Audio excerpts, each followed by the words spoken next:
Moitas grazas por achegarvos a esta rolda de prensa. Hai unha cuestión na que todos estamos de acordo, da igual que en esteña dando hoxe esta rolda de prensa, sexa do partido que sexa, que ante a pregunta de cal é o principal problema que hai hoxe en Santiago, estou seguro que todos responderíamos o mesmo: a vivenda, a falta de acceso a vivenda e o problema de acceso á vivenda. É aquí onde comezan as diferencias, cando poñemos propostas sobre a mesa para solucionar o principal problema da cidade. Hoxe quixera facer un recordatorio, farei no final da roda de prensa, de todas as nosas medidas urxentes e inmediatas que levamos tempo plantexando para poñer en marcha en Santiago, e tamén para analizar, como é lóxico, o feito polo goberno do BNG e Compostela Aberta nestes 2 anos.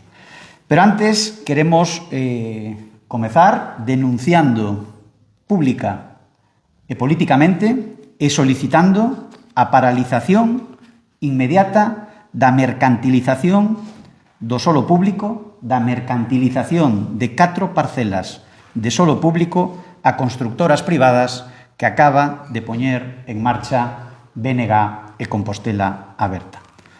Opoñémonos ao proceso de privatización de parcelas públicas iniciado polo BNG para traspasar a corporacións privadas 4 parcelas públicas valoradas en 6 millóns de euros.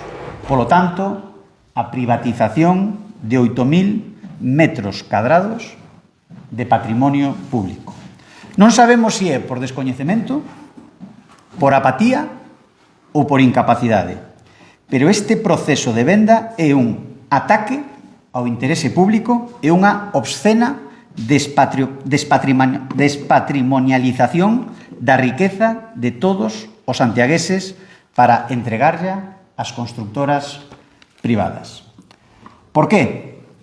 Porque a través deste modelo de privatización para a construcción de 150 vivendas, estas vivendas serán máis caras, de peor calidade e cun notable retraso na súa construcción. Se fosen vivendas, como propoñemos nós, 100% públicas, estas 150 vivendas serían máis asequibles, máis baratas, de mellor calidade e estarían antes a disposición dos veciños. Creo que o mellor exemplo, o que pode entender todo o mundo, é poñer exemplos claros. Co modelo de BNG e Compostela Aberta, unha vivenda media de 80 metros, de 82 metros, terá un prezo, no mellor dos casos, de 180.000 euros.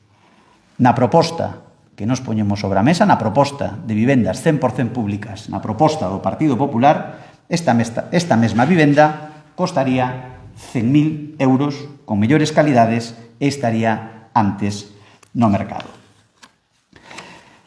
Ademais de ser un erro a aposta por este proceso de mercantilización e privatización do noso solo público, é un proceso que en sí mesmo é usurpador. E vou a poñer 2, 3, 4 exemplos que vai a entender todo o mundo. O primeiro, a repercusión do prezo do solo é completamente desproporcionada, multiplicando por 5 desenvolvementos semellantes en Vigo ou en Ferrol. Segundo, non se ofrece en dereito de superficie, polo tanto, nunca retornará ao patrimonio público de todos os santiagueses, senón que é venta directa a esas constructoras. Só se ofrece en modelo de venta. Terceiro, non obriga a un prazo para construir as vivendas. Por tanto, pode xerar unha bolsa de especulación ao adxudicatario privado que adquira estas parcelas. Cuarta, na valoración puntúase 85 puntos sobre 100 o que pague máis. Por lo tanto, retrátanse que o seu único obxectivo é recadar diñeiro, ningún interese polo benestar da xente. Como toda a política de vivenda destes 2 anos, tamén do mandato do Partido Socialista e de Compostela Aberta, pois este é o mellor exemplo do despropósito. Unha política de vivenda que, como digo, é un despropósito que, me parecía imposible, está empeorando este goberno do BNG, empeorando o feito polo Partido Socialista e Compostela Aberta. Os datos ademais, son incuestionables, son públicos, están á vista de todo o mundo. En 2024 tivo o maior incremento interanual de prezo de aluguer de toda a serie histórica. Algunha culpa terán as políticas de Partido Socialista, Compostela Aberta e BNG. Outro dato que entende todo o mundo. En 2014, o precio de alugueiro en Santiago, medio, 390 euros. 10 anos despois, 2024, o prezo de alugueiro medio en Santiago, 623 euros. 10 anos de políticas de Partido Socialista, BNG e Compostela Aberta serviron para incrementar o prezo do alugueiro nun 60%. Algunha culpa terán. Non será todo buscar culpables fora dos que teñen a principal responsabilidade en políticas de vivenda na nosa cidade. Por lo tanto, unha pregunta que creo que debe responder toda a cidade. Están facendo ben o seu traballo? Os datos demostran que non. Ademais de estar cada trimestre ou cada semestre anunciando prohibicións que, por certo, teñen pouco éxito despois dunha década, nin tan sequera son capaces de cumplir os seus propios anuncios que se agotan nas portadas do periódico. Empresa pública de vivenda, suspenso. Nada se sabe máis alá das portadas de periódico. Rexistro de soares, suspenso. Paralización xudicial. De 4, 3 con paralización xudicial. Declaración de zona tensionada, suspenso. Presentan unha chapuza con datos non oficiais sacados de páxinas webs e para tapar a súa chapuza, pois sacan o comodín. A Xunta é mala e quere facer dano a Santiago. Que pasa que aquí non funciona, porque o Concello da Coruña, gobernado polo Partido Socialista co apoio do BNG, si conseguiu a declaración de zona tensionada. Entonces, que é o que está pasando? Non se declara zona tensionada porque presentaron unha chapuza? Ou non se declara zona tensionada porque a Xunta é moi mala con Santiago? Pois cada un que escolla a resposta que entenda mellor. Seguimos coa listaxe de suspensos. Construción de vivenda pública, suspenso. Ni unha. Alquiler público, suspenso. Ningún só alquiler público a disposición dos santiagueses. Mellorou ou empeorou o acceso á vivenda despois de 10 anos de tripartito de Partido Socialista, BNG e Compostela Aberta? Bueno, pois a min gustaríame que esta pregunta a responderan os santiagueses. E o último suspenso, o último moi deficiente, é o que estamos tratando hoxe, a mercantilización obscena de 4 parcelas de solo público. Só para seguir recadando. Non entendemos que teñan outro obxectivo. Tampouco sabemos para que queren recadar tanto se non é para seguir inflando ese Titanic de asesores e altos cargos.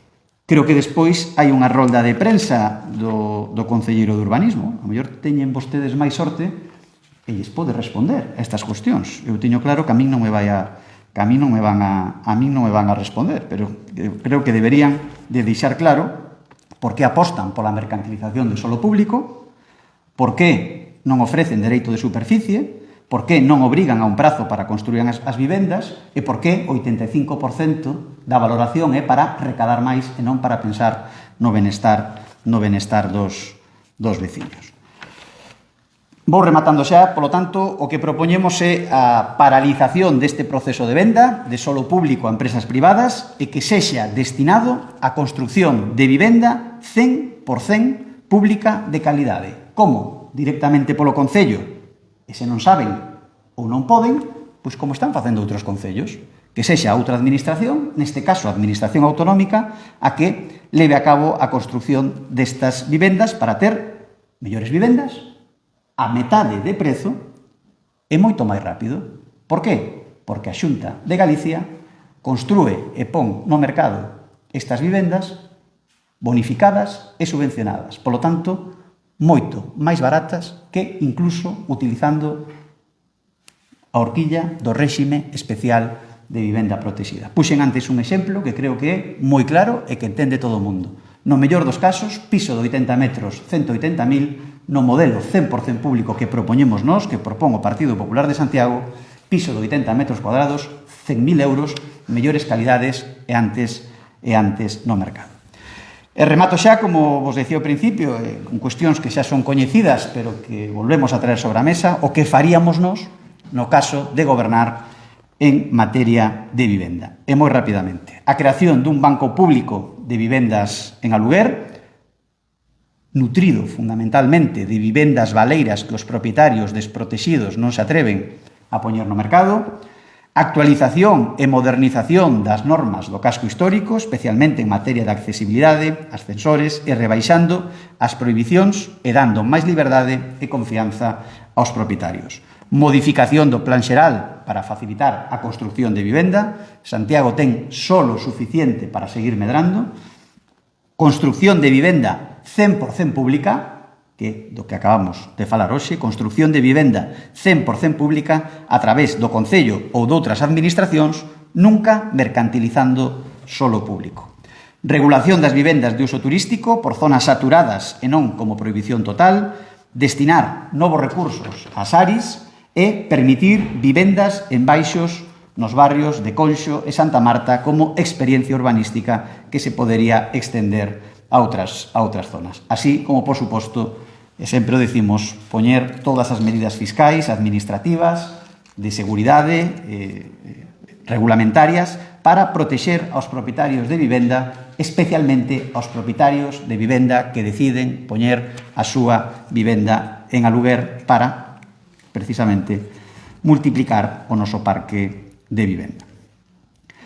Propoñemos e gustaríanos gobernar para aplicar as nosas medidas, pero non gobernamos. Por lo tanto, o que facemos é defender o interese público, ou se facemos esta denuncia política, esta denuncia pública, entendendo que a venda de 4 parcelas de solo público a constructoras privadas é un obsceno ataque ao interese público.